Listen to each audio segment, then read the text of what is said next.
Well, an important thing in visual effects today is to be able to combine miniature elements with CGI elements.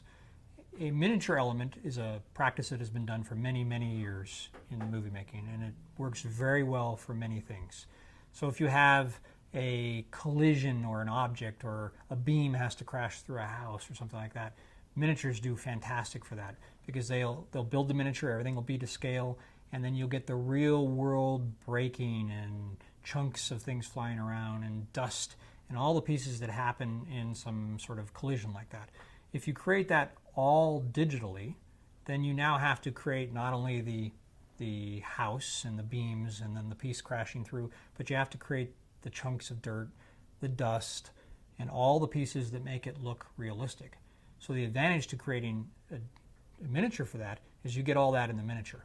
But now you want your actor to be running through the shot.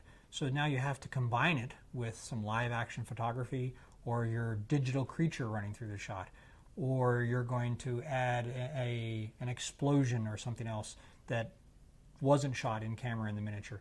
So you can combine those by putting them together in the computer. So you shoot your actor on green screen stage, you match your camera angles, you allow for your miniature versus live action size relationships, and you shoot your actor running through the scene, and maybe you have some air cannons or something to blow his hair and do all the things to a person's clothing so that it looks like they're reacting to what fell behind them, and then you composite them together. So that's an example of putting live action together with the miniature.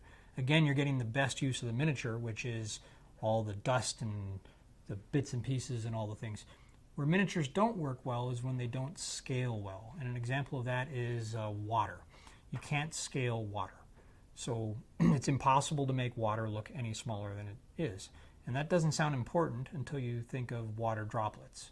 So if you have a boat, a miniature boat being pulled through water, and it has the wake or the bow wake off the front of the water, and you're going to do a really close shot of that miniature, what happens is the scale of the boat has to be very large, or the little water droplets that are coming off the bow wake give away how small the boat is, because the water droplet is too large relative to the scale of the boat. So some things miniatures don't work well for, but when a miniature does work well, you get a lot of things for free in building and whatever you do with it.